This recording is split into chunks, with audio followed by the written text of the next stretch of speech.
Bonjour à tous. Donc, je vais vous présenter les activités en imagerie SAR à l'ONERA pour ce webinaire GDR Onde. Je vais me présenter rapidement. Frédéric Brégui, je suis à l'ONERA depuis 5 ans. Je ne vais pas tout vous faire mon parcours, mais j'ai beaucoup travaillé sur le SAR en général, que ce soit sur l'imagerie SAR ou sur les applications.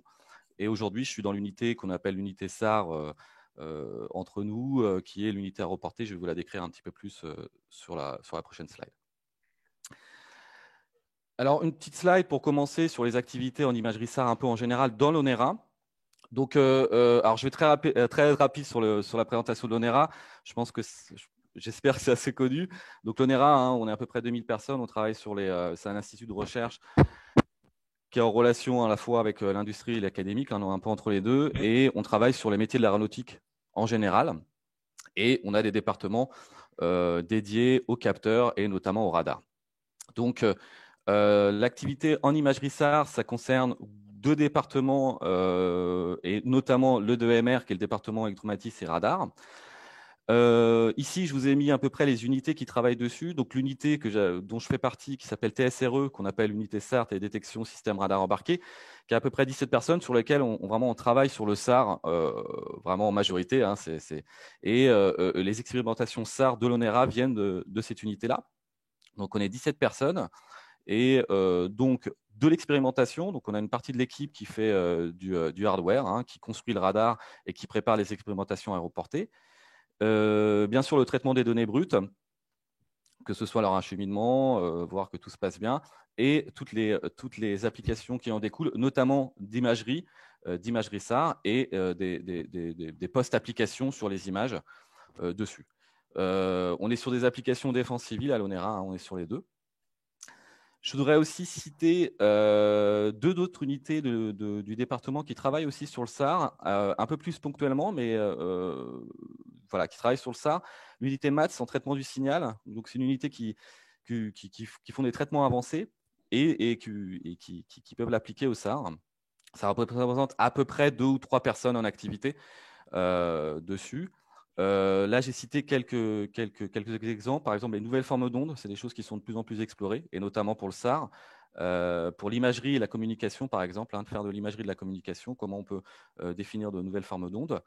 Les réseaux de neurones appliqués aux images SAR, qui ont vraiment été initiés par cette unité.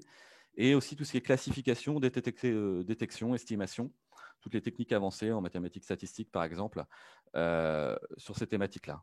On a aussi une autre unité qui s'appelle SEM, c'est une unité de simulation, et il y a à peu près, j'ai mis 2 ou 3 personnes, c'est vraiment environ, hein, mais qui travaillent sur un simulateur SAR, alors pas que SAR, mais SAR en l'occurrence.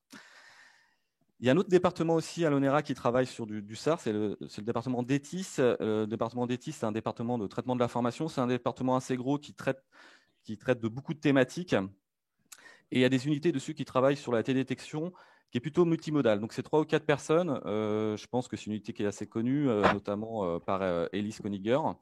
C'est à peu près 3-4 personnes qui travaillent sur le SAR. C'est un peu plus spécifique. Ils travaillent plutôt sur du multimodal. Donc, d'associer d'autres capteurs optiques, hyperspectrales pour les applications des détections, plutôt sur du SAR satellitaire en général et sur du multitemporel, qui est en relation avec le SAR satellitaire. Et puis, ils sont très avancés aussi sur l'IA en général, sur le DETIS. Donc, voilà, à peu près, c'est un peu une image de l'image. Enfin, une image de l'imagerie SAR, des activités en imagerie SAR à l'ONERA. Moi, je vais me concentrer là sur cette présentation sur une unité TSRE sur lesquelles on est plus système et imagerie en général. Et voilà, je n'ai pas pu forcément mettre d'autres activités, mais voilà, c'était pour citer qu'il y avait d'autres activités. Et je vous ai illustré ici l'activité d'ETIS avec l'interférométrie sur la tour Eiffel. C'est une image qui revient assez souvent, mais qui est assez illustrative. Et à droite, une application de suivi d'activité développée par le DETIS sur des images sentinelles. Je crois qu'ici, c'est une image sur Singapour. On suit l'activité de bateau, par exemple. Donc maintenant, je vais passer plutôt vraiment au système radar et aux applications qui en découlent. Donc les systèmes radar de l'unité TSRE. Donc je vais commencer par celle qu'on utilise peut-être le plus, qu'on appelle SETI, qu'on appelle multiple configuration certifiée. C'est vraiment une configuration expérimentale dans le sens où on va pouvoir plugger différents systèmes. On n'a pas un système fixe. Et donc, en fait, on va voler avec ce genre d'avion qui ne nous appartient pas, mais que Koulou. Et vous pouvez voir sous les ailes des pods et on va pouvoir plugger en fait nos systèmes dans ces plugs, dans ces pods et dans ces pods. Et à l'intérieur de l'avion, on a tout ce qu'il faut pour enregistrer le signal, pour le numériser et aussi pour faire du traitement. Depuis quelques années, maintenant, on peut faire des images à bord de l'image. Et donc, à chaque expérimentation, on fait décoller l'avion et on a quelques collègues à l'intérieur pour vérifier que tout se passe bien et pour générer l'image. Donc, on a plusieurs plateformes. Donc, les plateformes, en fait, les systèmes radars qu'on a pour le SAR, c'est des systèmes qui évoluent. C'est-à-dire qu'on n'est pas… Un système, c'est 2, 3 ans, 4 ans selon les projets. Et puis après, on passe à d'autres hardware. Donc voilà ce qu'on a en ce moment, en fait, depuis maintenant quelques années, on est sur ces systèmes-là. Donc, pour vous décrire, on a plusieurs bandes de fréquences, X plus L par exemple sur la première. Alors les panneaux, juste pour vous décrire un peu, ici un panneau bande L, les cornets ici à droite et à gauche en bande X et polarimétrique. Alors, on a enregistré caméra optique, on travaille aussi avec le département d'optique et on a souvent des capteurs optiques qui sont aussi embarqués. Donc, du LHF aussi en polarimétrique sur le deuxième système. Et puis, encore d'autres systèmes, on peut faire de l'interférométrie en utilisant justement deux pods différents, pod droit, bande gauche, pour créer le décalage en interférométrie.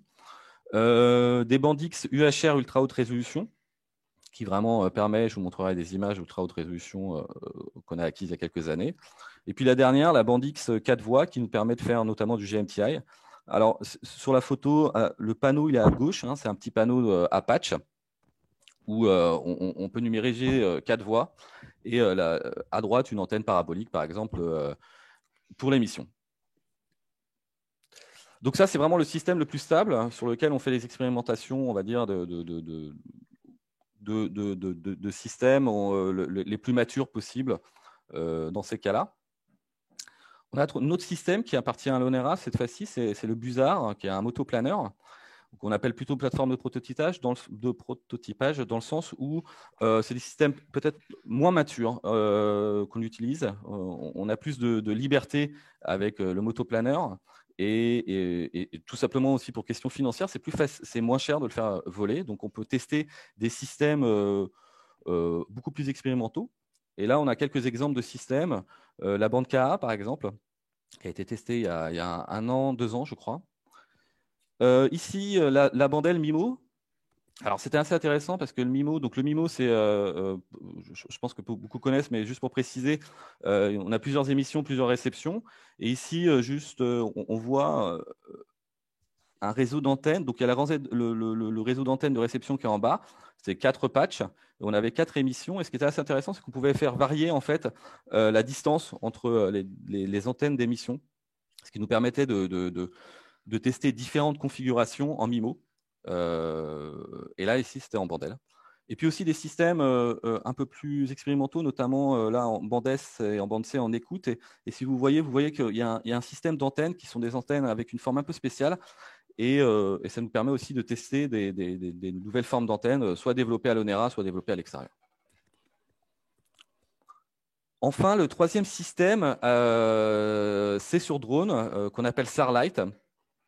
Alors, c'est vraiment en cours de développement. C'est un système au niveau hardware qui a été développé depuis maintenant 1 an et demi et qui, aujourd'hui, on est en phase de vraiment développer le côté soft et de former des images.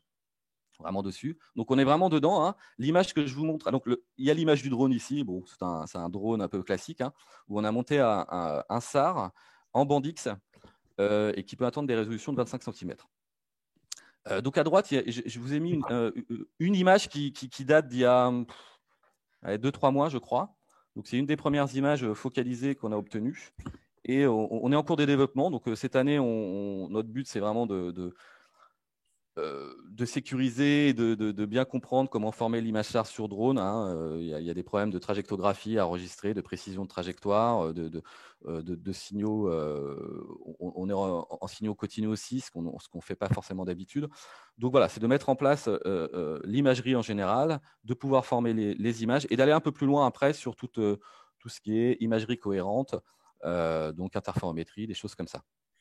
C'est un drone aussi qu'on compte utiliser pour faire des mesures de SER, parce que forcément, on peut tourner autour des objets, donc ce qui peut être très intéressant. Je voulais vous présenter rapidement un peu, nous, ce qu'on fait en termes de géométrie d'acquisition à l'ONERA pour les expérimentations. Donc, bien sûr, alors ici, je vous montre une image de Nîmes-Garons. Alors, Nîmes-Garons, on a souvent des images de Nîmes-Garons qui viennent de chez nous, parce qu'en fait, c'est le site sur lequel on calibre nos mesures avant de partir en campagne. Et c'est le site aussi sur lequel on loue l'avion AFDEF, sur lequel on branche les pods. Donc, c'est des images qui reviennent souvent chez nous. Je pense qu'il y a certains qui les connaissent bien.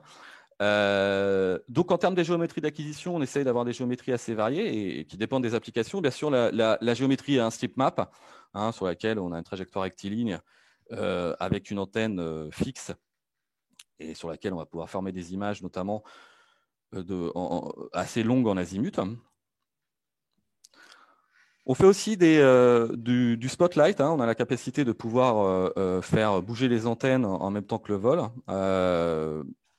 Donc, c'est des objets qu'on appelle des positionneurs et qui nous permettent de faire du spotlight. Donc, on va pouvoir suivre une zone selon la trajectoire et de cette manière avoir une meilleure résolution en azimut. Donc, voilà un exemple ici d'une empreinte qui est donnée, par exemple, sur cet endroit-là à gauche. Et puis, on fait aussi ce qu'on appelle du double spotlight, c'est-à-dire qu'on va balayer une zone et puis le temps de revenir sur une prochaine zone, on va pouvoir remettre l'antenne à son point maximum, là, ici, à gauche, dans cette géométrie-là, et puis revenir et refaire un spotlight sur une autre zone. Donc, ça nous donne en fait les exemples ici qu'on a d'images. Donc, l'image de gauche qui est un spotlight, l'image de droite qui est générée à partir en fait de l'antenne qui se remet en place. Et donc l'image au milieu, l'image tout à droite, où là on va zoomer, on va refaire un spotlight dessus. Voilà à peu près voilà, des exemples d'images qu'on peut avoir dans cette configuration-là. Enfin, je voudrais juste les mentionner. On a aussi des géométries d'acquisition en circulaire, avec des trajectoires circulaires, avec deux types de trajectoires circulaires. Bon, la première, c'est la classique. Hein, on désigne un point sur lequel on veut tourner, hein, tout simplement, et on demande au pilote de l'avion de faire la trajectoire la plus circulaire possible autour de cette zone-là. C'est des données qui sont assez intéressantes parce qu'on peut faire différentes images derrière. On peut faire des séries d'images à différents degrés, comme on générait des images en rectiligne, ou on peut faire des images un peu plus compliquées en linéaire. On prend en compte la trajectoire linéaire. Et puis, à titre d'exemple, je vous montre à droite un autre type de circulaire où on suit une cible qui bouge et on va la suivre en même temps. Donc, ça nous donne du circulaire qui avance, donc ça nous donne des spirales en fait en termes d'acquisition. Donc là, c'est une présentation un peu des systèmes qu'on utilise et qu'on développe. Et je vais vous présenter alors un peu les applications. Donc là, ici, ce n'est pas du tout une liste exhaustive. Hein. J'ai essayé de couvrir le plus possible et puis que ce soit un peu plus le plus illustratif possible. Donc voilà. Et donc, sur les applications, donc pour la défense, donc tout ce qui est renseignement, surveillance, reconnaissance, hein, toutes les applications qui intéressent la défense, mais aussi le contexte civil. Donc, c'est l'observation de la Terre en général. Et que ce soit avec nos moyens reportés, mais aussi on fait aussi on utilise aussi des images SAR satellites, des choses comme ça, et tout ce qui est application géosciences. Donc pour commencer juste sur les applications, donc nos systèmes sont souvent multipolarisation, multibande, donc c'est vraiment assez intéressant d'avoir des acquisitions simultanées. On arrive à avoir des acquisitions simultanées d'une même zone avec plusieurs polars et plusieurs bandes. Donc ici, je vous présente un exemple d'une image qui a été acquise en bande X, en bande L et en bande UHF, et en polarimétrie, donc avec le code couleur ici en polar. Donc c'est assez intéressant, bien sûr, parce qu'on a des mécanismes physiques qui sont totalement différents, de différentes bandes. Et aussi, on a aussi les différentes propriétés polarimétriques qui jouent aussi. Donc ici, on peut voir que ce soit sur la végétation ou que ce soit sur des zones un peu plus urbaines, des différences de mécanismes. Alors il y a aussi la différence de résolution qui joue ici, mais on a la différence de mécanismes physiques qui sont assez visibles.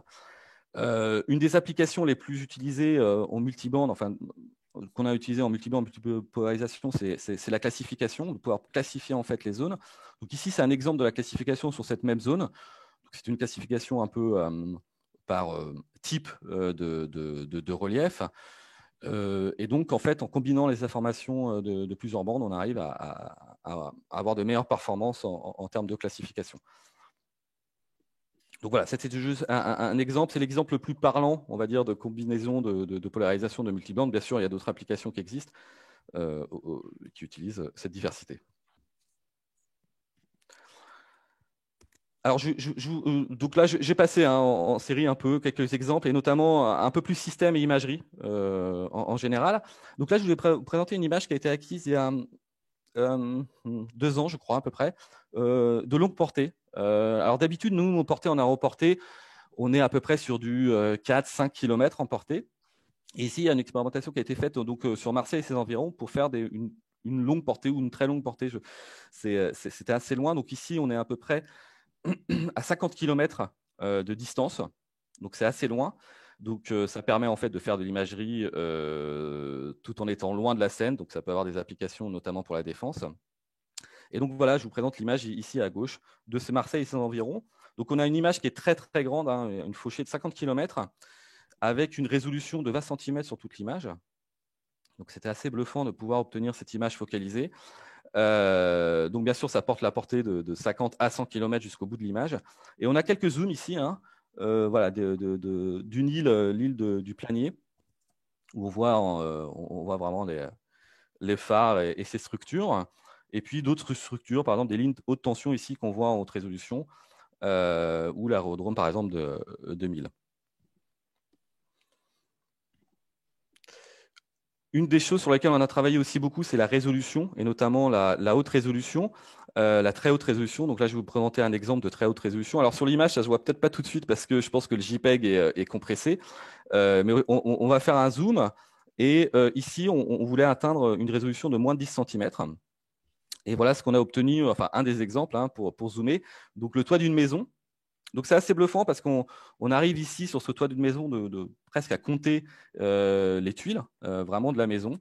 Et voilà, ça s'applique vraiment pour tous les détails qu'on peut trouver sur l'image.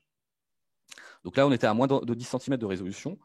Un autre exemple où on va comparer en fait différentes images. Donc en haute résolution, de souvenir, on était à peu près à 50 cm de résolution. En VHR, Very High Resolution, qui était à peu près du 20 cm, et enfin l'ultra haute résolution qui est inférieure à 10 cm. Et donc ici, en fait, c'est une image qui est assez parlante parce qu'on voit il y a un grillage en fait avec une bouche d'égout, enfin une grille d'égout et une bouche d'égout. Et puis on voit vraiment les détails qu'on peut obtenir en haute résolution, notamment sur le grillage. On voit carrément le grillage horizontal à côté des pylônes verticaux en UHR. Et puis surtout, on voit les détails des plaques d'égout qu'on ne voyait pas, bien sûr, à 50 cm ou à 20 cm. Donc ici, c'est en bandix, c'est toujours en bandix, l'ultra haute résolution. Donc voilà, on a atteint des résolutions assez intéressantes. Et avec le traitement aussi derrière, ça demande un travail assez conséquent en termes de hardware et d'algorithmie. Un autre exemple ici, c'est un exemple qui est plutôt assez illustratif, où on a imagé à 5 cm de résolution, et on a un collègue qui était couché sur le tarmac. Alors, on a choisi bien sûr cette surface pour qu'on ait le plus de rétrodiffusion possible. L'être humain renvoie pas forcément beaucoup de signal radar, et puis notamment en aéroportée. Et donc voilà, ici à droite, vous voyez l'image du collègue et l'image du collègue couché à terre en très haute résolution. Un autre exemple ici qui est un peu plus civil, c'est la surveillance maritime et notamment la détection de polluants en mer. C'est un projet qui a fini il y a 1 an et demi et qui a duré quelques années. Et le but, c'était essayer de voir en quoi le SAR pouvait être utile pour détecter tout ce qui est dégazage de bateaux en mer. C'était assez intéressant en multibande et en multipolarisation. Donc là, je vous montre un exemple en fait de deux images. Donc on voit le bateau, hein, le point brillant, c'est le bateau qui était imagé, et la nappe, une grande nappe, donc en bande X et en bande L, qui signe un peu différemment. Et en fait, durant cette expérimentation, on a eu l'autorisation de déverser quelques polluants en mer et pour essayer de détecter et de caractériser notamment ces polluants. Donc, il y a une petite image ici de l'expérimentation justement où il y a eu du largage. On n'a pas trop pollué, vous inquiétez pas, dessus, mais, mais suffisamment pour qu'on les détecte. Donc voilà un exemple par exemple de détection. Donc ici, je vous ai remis l'image de la bandelle. Et ce qu'on voit ici, c'est un résultat de détection. Donc il y a eu plusieurs types de substances chimiques, et notamment des hydrocarbures et des huiles qui restent en surface en fait de la mer et qui sont détectables et caractérisables. Ici, ce qu'on voit, c'est qu'on a on a un premier polluant chimique, le FAME, qui est une genre d'huile qui représentent à peu près les polluants et qui là se mélangent un peu à l'eau de mer. Donc on va avoir une diffusion. Et puis l'autre qui est vraiment un film d'huile qui recouvre vraiment pour le coup la mer. Et on peut faire cette différence-là. On peut aussi caractériser et essayer de caractériser derrière le type de polluant. En surveillance maritime, on fait aussi beaucoup d'imagerie de bateaux en général et de refocalisation. Donc ici, une image d'un pétrolier en bande X. Donc ce qui est compliqué, bien sûr, de focaliser un bateau en mer, c'est que le bateau va bouger. Donc bien sûr, il ne va pas être focalisé avec une focalisation d'image SAR se fait sur cible fixe. Donc, forcément, le bateau ne sera pas focalisé. Donc, il y a toute une étape de refocalisation du bateau, donc, qui se fait par autofocus notamment. Et donc, voilà, par exemple, voilà, l'image d'un bateau haute résolution. Donc là, c'était un pétrolier. Et donc, voilà, c'est très intéressant d'avoir tous ces détails, notamment pour tout ce qui est classification d'objets, où on peut vraiment avoir les détails des bateaux et pouvoir classifier après le type de bateau et quel type de bateau. Maintenant, je vais vous parler de deux exemples de pénétration des ondes radar, puisque les ondes radar pénètrent, et donc c'est une des applications très intéressantes en général du SAR, et d'une expérimentation qui a été faite au Groenland, qui s'est appelée Green SAR. En fait, je crois que c'était en 2017 ou 2018, il y a un réacteur d'un Airbus A380 qui a à moitié explosé. Il y a une image à gauche et qui s'est au-dessus du Groenland. Et donc, bien sûr, Airbus voulait retrouver cette pièce pour savoir ce qui s'était passé et pour faire les études qu'il faut pour voir s'il y avait un danger ou non. Et en fait, ils ont eu beaucoup de difficultés avec l'imagerie en général satellitaire, que ce soit optique, puisque finalement, il y a beaucoup de nuages sur la zone et ils n'arrivaient pas à voir, le bout de réacteur, le rotor qui était tombé. Et même en imagerie SAR satellitaire, c'était un peu compliqué, les résolutions n'étaient pas suffisantes pour distinguer le rotor de la glace. Et donc, on a eu un projet pour justement survoler la zone et essayer de trouver ce fragment. Donc voilà l'équipe qui était partie pour faire les expérimentations avec Kangerlussuaq, qui est l'aéroport sur lequel on était stationné, et la zone de recherche à 700 km, une zone de recherche assez énorme sur laquelle le but c'était de trouver le rotor. Toute la difficulté, c'était qu'il fallait aussi qu'on pénètre dans la neige parce que le rotor était déjà tombé depuis quelques mois et forcément il était recouvert de neige et peut-être de glace si ça avait gelé. Et en plus de ça, il y a un mouvement de la banquise qui fait que c'est très compliqué de savoir. Alors déjà qu'on ne savait pas où il était, que les modèles balistiques ont essayé de donner des prédictions, mais en plus de ça, la glace bouge. Donc là, je vous montre une image juste en bande X. Alors on avait embarqué plusieurs bandes parce qu'on n'était pas totalement sûr de quelle bande allait être la meilleure. Il s'est avéré que c'est la bande X qui a permis de faire la détection, ce qui était un peu contre-intuitif au début. Et donc, il y a eu beaucoup de traitements. Il y a eu beaucoup de traitements qui ont été faites pour essayer de justement ressortir les détections. Il y a beaucoup de fausses alarmes qui sont dues en fait aux crevasses et aux glaciers qui se retrouvent sous la neige. Et donc, c'était compliqué de savoir quel était le rotor ou non, sachant que partir, aller déterrer une pièce en plein Groenland, ça demande toute une expédition. Donc, on ne pouvait pas avoir 50 candidats. Et donc finalement, on a trouvé un candidat. Et il y a l'équipe du GEUS, qui est une équipe, je crois qu'il y a un labo danois, si je ne me trompe pas, puisque le Groenland est danois, hein, et qui est parti explorer cette piste et qui a déterré le rotor. Ici, il y a un exemple et qui a trouvé le rotor. Donc c'était une belle réussite pour l'unité de pouvoir justement trouver ce rotor dans le Groenland. Et puis je vous montre une petite image en bande basse à gauche, en composition colorée en polarimétrie. Donc à droite, vous voyez, ça c'est ce qu'on voit, hein, c'est de la banquise, hein, c'est le Groenland. Mais ce qui est assez intéressant, c'est qu'ici on va voir en fait toutes les structures qui sont sous la neige, hein. On va voir des crevasses, on va voir aussi des zones d'écoulement. Donc vraiment, c'est assez riche en fait en termes d'informations, tout ce qui pénètre dans le sol en imagerie SAR pour les glaciers. Et ici, on a un bon exemple sur le Groenland. Je vais me presser parce que j'ai encore 5 minutes, je pense. En termes de pénétration, on a aussi la détection de changement. Ça, c'est une implémentation qui est plus vieille, mais qui illustre bien toute la possibilité du SAR pour ces genres d'applications. Donc, c'est un projet en Guyane, en forêt tropicale, donc très dense, et avec différentes cibles qui ont été positionnées sous les arbres. Donc ici, vous avez l'image SAR avec la composition polaire, hein. On ne voit pas grand-chose, hein. On voit surtout de la végétation. Il y a un petit trou au milieu, hein, c'est une clairière, et puis en haut, il y a une route, hein, qui signe différemment. Donc le but, c'était de détecter justement ces cibles. Ça a été fait par détection de changement entre deux dates. Et voilà un exemple de résultat ou de détection, hein, où on voit ici des pics de détection. Donc on arrive à détecter les différents objets qu'on avait mis avec le triade qui signe beaucoup moins. Et on a aussi d'ailleurs une petite détection d'un objet on n'a jamais su ce que c'était. En tout cas, ce n'était pas nous qui l'avions placé ici. Mais en tout cas, il signait beaucoup et ça ne ressemble pas à une fausse alarme. Donc voilà, on n'a jamais su ce que c'était. Je switch sur la détection de changement plutôt en haute résolution cette fois-ci, en bande X. Donc, juste pour vous illustrer l'application maintenant en haute résolution, par exemple pour le suivi de véhicules. Et ici, par exemple, entre deux véhicules qui disparaissent, hein, voilà, il y a eu en fait les deux voitures ici. Il y en a une qui est carrément partie, il y en a une qui est partie et qui a été et dont la place a été reprise par une autre voiture.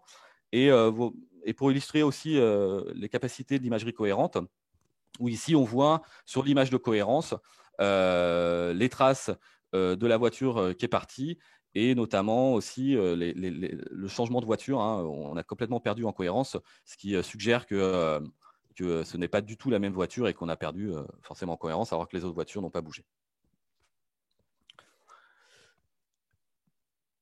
Une petite application ici de suivi de cible mobile en GMTI. Donc là, c'est du GMTI basé sur imagerie SAR et où on a appliqué derrière aussi avec l'unité maths des traitements de pistage. Et c'était assez bluffant parce qu'on a réussi vraiment à suivre les cibles. Donc les couleurs sont données par le pistage, hein, et on arrive à voir des voitures sur une nationale. Donc l'éclairement du SAR pendant à peu près 5 à 10 secondes et le suivi de véhicules. Ici, un petit exemple d'imagerie circulaire sur, sur un avion. Je crois que c'est un jet qui était stationné sur le tarmac et en bande X où on a tourné autour justement de cet avion. C'est assez intéressant parce qu'on voit en fait selon l'axe d'acquisition les différentes zones de l'avion qui répondent et qui vraiment va avoir des différences de réponse. On voit parfois les hublots selon selon l'axe. On voit aussi les arêtes des ailes, etc. Et on a vu aussi, je ne sais pas si vous avez vu dessus, mais aussi on voit les dalles, en fait, les séparations des dalles du tarmac sur lesquelles il est stationné. Ça, c'est une autre représentation avec un code couleur, hein, qui permet de voir les différentes couleurs qui correspondent à différents axes d'acquisition. Et justement, ce genre d'images nous permettent aussi de valider les outils de simulation. Donc là, c'est un exemple qui a été fait sur sur un gros avion, je ne sais plus son nom, je ne suis pas très bon sur le nom des avions, c'est un gros avion cargo militaire. Et donc à gauche, des données acquises en SAR et à droite, la simulation. Donc ça permet vraiment de valider en fait la simulation, de voir si les mécanismes on retrouve bien les mêmes mécanismes physiques et les mêmes types de diffusion. Je vais terminer par un dernier exemple très récent. Hein. Cette image-là, on l'a eue il y a quelques mois, où on a fait du SAR bistatique passif. Donc passif parce qu'on a utilisé l'émission du satellite TerraSAR-X qui est en bande X et qui acquiert des images en haute résolution. Et donc non coopératif dans le sens où ce n'est pas nous qui émettions. Par contre, on a placé des antennes au sol pour pouvoir recueillir en fait la réflexion de l'émission de TerraSAR-X. Donc on l'a fait sur des antennes fixes, on l'a fait aussi avec le motoplaneur, et on avait une voix directe qui enregistrait l'émission et une voix réfléchie qui reprenait le signal réfléchi par la scène, et tout le travail était généré après l'image dessus. Donc voilà l'exemple d'une image qui a été générée avec une antenne de réception fixe sur une zone, sur la zone de Beauregard, et à partir de l'émission TerraSAR-X. Donc voilà pour vous donner l'exemple. Donc on a un angle très rasant. On voit ici les aubes reportées qui sont très très fortes, parce que finalement la géométrie d'acquisition est très rasante. Et on est forcément en bistatique, hein, puisque finalement on ne peut pas être en configuration monostatique avec l'orbite du satellite et l'antenne au sol. Donc voilà, j'en ai fini. J'espère Enfin, si vous avez des questions, n'hésitez pas sur cette présentation. Bien, merci beaucoup, Frédéric, pour cette passionnante présentation. Vraiment, c'est assez époustouflant de voir ce que vous avez réussi à obtenir. Je ne sais pas si on a des questions sur le chat. Attends, je vais essayer de voir le chat. Alors, il y a Hubert qui a précisé, qui a donné quelques précisions sur les trous faits par les alpinistes islandais, puis la détection finie par les collègues danois au détecteur de métal, et puis Xavier qui précise que l'avion est un C-17. C'est assez voilà. Donc c'est mes collègues, et c'est Hubert. Je ne l'ai pas cité parce qu'il est assez connu, mais c'est Hubert qui a traité pour le Groenland et qui a passé beaucoup de temps et qui a réussi à le trouver. Ouais. Par compensation de la réflexivité, c'était assez bluffant. Oui. Ouais. Moi, si on n'a pas de questions, j'en ai une petite à te poser. Est-ce que vous envisagez de faire des manips qui simuleraient des configurations satellitaires bistatiques, voire multistatiques, c'est-à-dire des avions qui voleraient de façon simultanée avec des altitudes différentes, etc. Oui, effectivement, on est en bistatique en fait. C'est des projets qui, alors, je ne sais pas si on peut parler de mode, mais qui reviennent aussi aujourd'hui en termes d'expérimentation. Et on est sur des projets en ce moment où effectivement on fait ce que j'appellerais du bistatique, enfin, du vrai bistatique, du bistatique actif, c'est-à-dire là 2 avions. Donc ce soit certainement avec l'avion et le busard, et de pouvoir faire effectivement des bistatiques. C'est des projets qui sont en cours. Pour des contrats. Donc, on est en train de développer de plus en plus de bistatique. Donc, oui.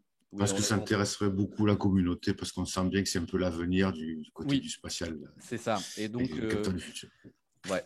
Donc, on en fait. Et c'est vrai qu'on essaie de simuler aussi des configurations satellites en général. Par homothétie, hein, on essaie aussi de faire ce genre de choses. Donc oui, c'est en cours en ce moment. Je pense que le prochain vol est peut-être pas cette année, mais très, très tôt en 2022, le temps de préparer toute la manip. D'accord. Donc merci. On est dessus. Il y a Nicolas Pinel qui pose une question, je vais la lire. Il demande comment est-ce que vous avez estimé l'index de réfraction l'indice de la combinaison huile-eau lors de l'expérimentation liée à la mesure de la pollution. C'est une question très précise et que je vais répondre très généralement parce que c'est un collègue qui s'appelle Sébastien Angelium, qui a beaucoup travaillé sur la mer, qui est vraiment spécialiste. De ce que je connais, je vais répondre de ce que je connais, hein, ils utilisent des modèles physiques, donc ils essayent de modéliser ce qui va se passer. En détail, je n'ai pas les détails donc je ne sais pas qui m'a posé, c'est Nicolas Pilen. Il peut m'envoyer un mail, je pourrais essayer de le renvoyer sur des publications. Hein, ils ont beaucoup publié dessus. Donc ce que je comprends, c'est des modèles physiques qui sont utilisés. Et je crois que la polar était très importante pour caractériser justement les différents indices de réfraction. Oui, c'est un peu un sujet, c'est le sujet de recherche aussi sur lequel travaille Nicolas, donc ce serait bien qu'il se mette en D'accord. relation avec Sébastien. Voilà, donc c'est Sébastien qui a beaucoup travaillé dessus, qui connaît très bien. Et donc, n'hésite pas à m'envoyer un mail ou envoyer un mail directement à Sébastien qui sera, je pense, ravi de répondre sur les questions sur la mer en général. De rien. Ok. Et pour précision, quand tu parles de la bande du HF dans les mesures radar, c'est la bande de P ou où on est en dessous? C'est la bande P, c'est la C'est la bande bande P, P et d'accord. on est un peu. Et voilà, c'est la bande P. D'accord. C'est vrai qu'elle a changé de nom. Je sais pas pourquoi on l'appelle plus la bande P, mais. D'accord. Et est-ce que vous faites des mesures plus bas en fréquence encore? Pas en ce moment. D'accord. C'est vraiment la plus basse et je pense que c'est pas pour l'instant prévu. C'est pas du tout pour l'instant. Donc voilà, on n'a pas l'UHF est la plus basse qu'on a en ce moment. Il y a Florence Tupin qui a une question sur la THR. Vas-y, Florence, si tu veux prendre la parole. Ouais, donc bonjour Frédéric. Ouais, est-ce que tu Bonjour. pouvais juste nous dire quelles étaient nous préciser vraiment les difficultés, enfin au niveau de est-ce que c'est vraiment d'arriver à avoir une super bande de fréquence? Est-ce que c'est plus les tailles de l'antenne? Est-ce que c'est le hard? Enfin, tu vois juste plus pour Oui. ma gouverne. Ouais, oui, j'entends bien. En termes de hardware, c'est plutôt le côté cadence de numérisation qui demandait vraiment une cadence assez forte. Puisque là, on a numérique jusqu'à 2 GHz, peut-être un peu plus, sûrement un peu plus. Donc, on avait besoin vraiment de cadence vraiment énorme en termes de hardware. Je ne pense pas qu'en antenne, on ait eu beaucoup de difficultés. Il y a aussi l'autorisation, il y a Joseph qui intervient, l'autorisation d'émission qui est très compliquée, notamment quand la bande de fréquence est de plus en plus grande, et on a vraiment du mal dessus. Et en termes d'algorithmie, alors ce qui était compliqué, c'était de joindre les bandes, puisqu'on a, on a généré l'image en sous-bande, donc, et de vraiment joindre les bandes et de joindre les phases. Sachant qu'on est sur des volumes de données énormes, donc derrière, il fallait aussi le matériel informatique pour pouvoir. Et donc, Hubert qui précise aussi, puisque c'est Hubert qui était derrière aussi, donc il parle des raccords de sous-bande et de tout ce qui est aussi autofocus. Tiens, il y a Sébastien qui a donné une précision sur l'indice. Il s'agit du MDEX de Brent Minshew. Donc, pour expliquer que c'est une chose très spécifique. C'est très. Voilà, j'étais incapable de dire ce. C'est normal que tu n'aies pas su la réponse. Ouais. Mais voilà, et pour plus de précision, hein, n'hésitez pas soit à m'envoyer un mail, je dispatcherai les questions spécifiques et très techniques aux gens voilà, qui ont travaillé dessus. Si vous avez plus de questions sur un sujet précis, il n'y a pas de souci. Eh bien, merci beaucoup, Frédéric.